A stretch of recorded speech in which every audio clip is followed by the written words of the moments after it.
I never thought I'd be the kind of man who'd lose his wife to her therapist, but here I am, sitting in what used to be our bedroom, staring at the indent in the mattress where she used to sleep, trying to figure out exactly when everything fell apart and whether I was a villain in this story or just another victim of someone who knew exactly how to weaponize vulnerability.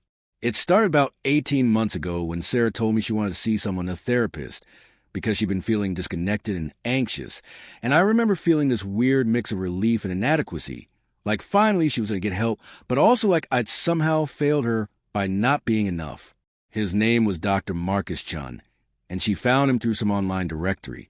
Said he specialized in women's issues and emotional trauma, and I thought nothing of it because, honestly, I was just glad she was taking care of herself. The first few months seemed fine, normal even. She'd come home from sessions looking lighter somehow, more present, and she'd tell me little things about what they discussed, how he was helping her understand her patterns, her childhood wounds, the way she'd been conditioned to put everyone else's needs before her own. I supported it completely, encouraged it even, because I loved her and I wanted her to be happy, and if some stranger to a degree could help her find that happiness, then who was I to stand in the way? But then things started shifting in ways I couldn't quite name at first, just subtle changes in her language. The way she'd reference Marcus as, or Marcus thinks, when we have conversations about our relationship, our future, even mundane things like how we spent money or planned vacations. It wasn't like she was quoting him constantly, but his presence started seeping into our marriage like water damage behind a wall, invisible until suddenly everything's rotting. One night about 6 months in, we were having dinner, and I mentioned maybe trying to have a baby in the next year or so, and she got this distant look in her eyes and said, "Marcus thinks I need to figure out who I am outside of our relationship before I can commit to becoming a mother." And I remember just sitting there with my fork halfway in my mouth thinking, when did our family planning decisions become something she discusses with a therapist before her husband? I didn't say anything, though, because I didn't want to be that guy, the controlling husband who gets threatened by his wife's therapy. So I just nodded and said we could wait, we had time, but something cold settled in my chest that night and never really left.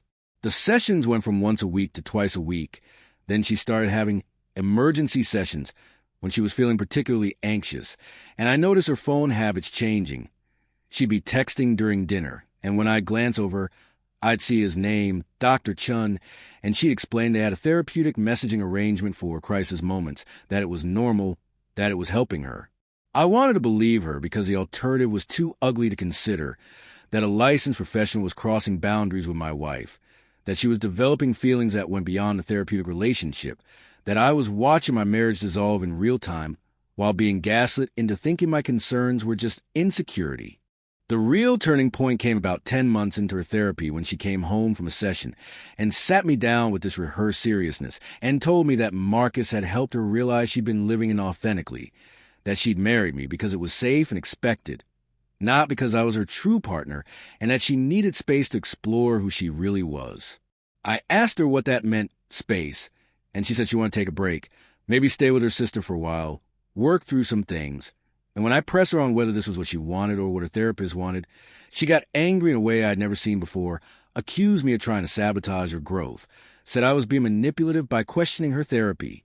So she left, moved in with her sister across town, and suddenly I'm living in this empty house, wondering how we went from planning a future to her needing to find herself away from me. During those 3 months of separation, I tried everything, suggested couples counseling with a different therapist, wrote her letters, gave her space, but she was distant, almost clinical in our communications, and I could feel her slipping away while simultaneously being told by her that this was about her journey, not about us. Then one night I ran into her friend Jessica at the grocery store, and after some awkward small talk, she looked around like she was worried someone would hear and said, "You know she's been spending a lot of time with her therapist outside of sessions, right? Like coffee, dinner, long walks?" And my stomach dropped because I'd suspected, but hearing it confirmed was different.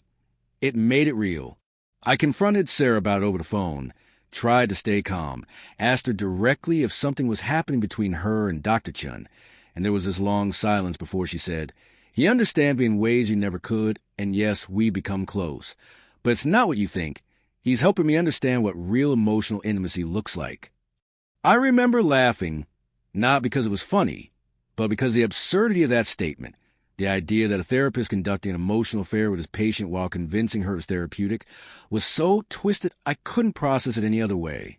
I told her she needed to see how inappropriate this was, how he was exploiting her vulnerability, using his position of power to make her depend on him. But she turned around on me, said I was being possessive and controlling, that I couldn't handle her evolution, that Marcus had warned her I might react this way. That's when I realized I wasn't just fighting for my marriage anymore.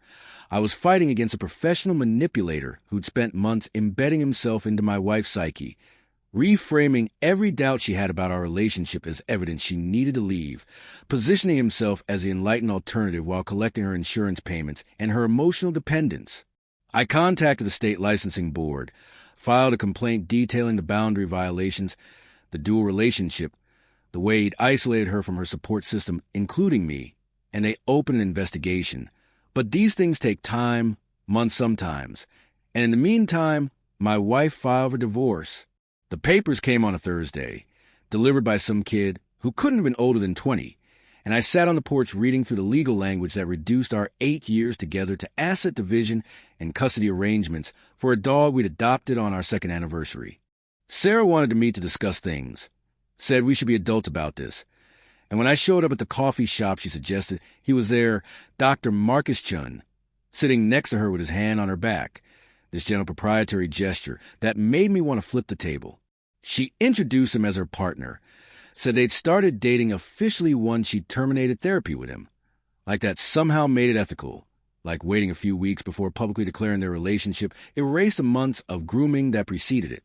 He had the audacity to extend his hand to shake mine, this practiced therapeutic smile on his face, and I just stared at him and said, "You destroyed my marriage while getting paid to help my wife, and you're going to face consequences for it." And he did this condescending head tilt and replied, "I understand you're hurt, but Sarah made her own choices. I simply provided a space for her to discover her authentic self." The gaslighting was so smooth, so professional, I almost believed it myself for a second.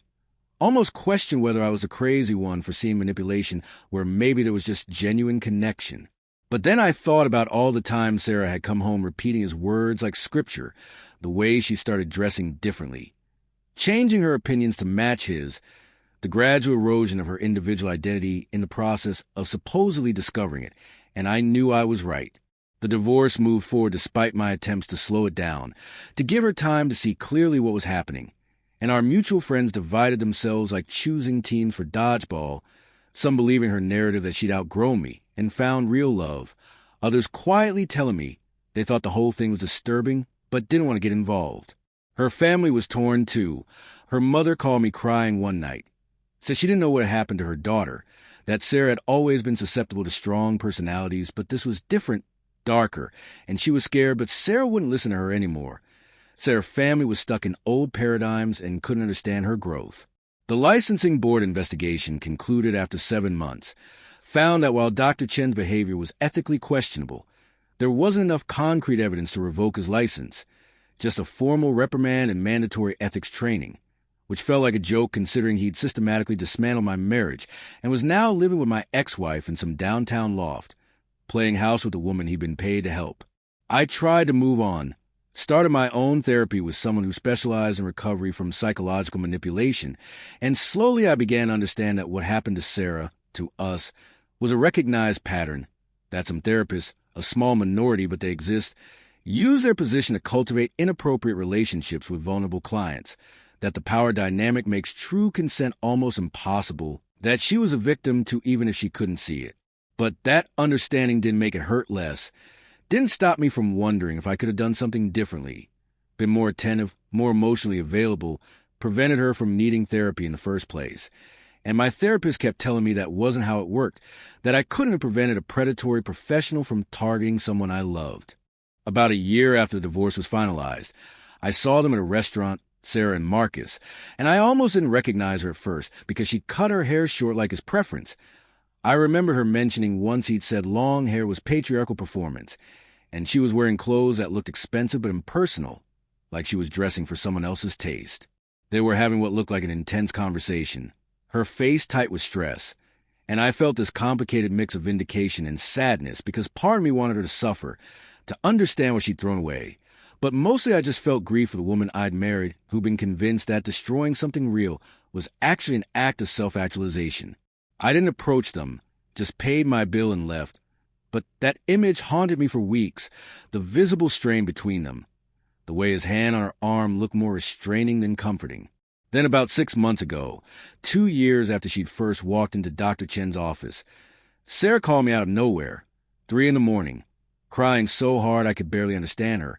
And when I finally got her to calm down enough to speak, she said, "You were right about everything and I don't know how to get out."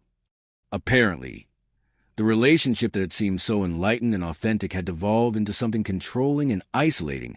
He monitored her phone, criticized her friendships, made her feel like she couldn't function without his guidance. And she'd realized too late that she'd traded one relationship for something far more toxic. But she'd burned so many bridges, alienated so many people, including me, that she felt trapped. I asked her why she was calling me, and she said I was the only person she knew would understand, who had tried to warn her, and she didn't expect me to help, but she needed to tell someone the truth. I stayed on the phone with her until sunrise, listened to her detailed emotional abuse, the financial control he'd established, the way he convinced her to cut ties with anyone who questioned their relationship, and I felt a strange mixture of triumph and sorrow because I'd been proven right, but at what cost? She asked if I hated her, and I told her honestly that I didn't know what I felt, that she devastated me and I'd spent 2 years rebuilding myself, but that I didn't want her to suffer either. She ended up leaving him a few weeks later, moved back in with her parents, started seeing a new therapist who specialized in abusive relationships, and slowly began the process of untangling her identity from his influence. We met for coffee eventually, awkward and painful, and she apologized without making excuses, said she understood if I could never forgive her, that she let someone rewrite her reality and hadn't realized until she was too deep that his version of healing was actually systematic destruction.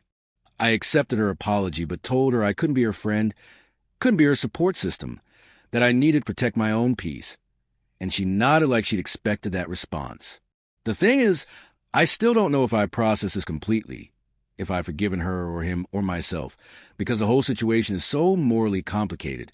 She was manipulated by a professional who should have protected her, but she also made choices, participated in the dismantling of our marriage, hurt me in ways I'm still discovering, and he's still out there practicing, still has access to vulnerable people despite the formal reprimand. And that terrifies me. Sometimes late at night, I wonder if I should have fought harder, been more aggressive in my complaints to the licensing board, made more noise. But I was exhausted and broken and just wanted to survive. Now I'm dating someone new, someone kind and uncomplicated. And when she asks about my ex-wife, I give her the abbreviated version, leave out the parts that make me sound bitter or obsessed. But the full story sits in my chest like a stone, this reminder that love and trust can be weaponized by people who know exactly which words to use, which vulnerabilities to exploit. I don't know if Sarah ever fully recovered, if she's able to trust therapists again or form healthy relationships. And I don't know if that's something I should care about or if my concern is just another form of being unable to let go. What I do know is that our story doesn't have a clean ending, no satisfying resolution, where everyone learns their lesson and grows. Just this messy aftermath where everyone lost something, where the person who caused the most damage faced the least consequences, and where I'm left wondering if I'll ever stop analyzing what happened, stop trying to pinpoint the exact moment it all went wrong, stop asking myself if there was a version of this story where I could have saved us both.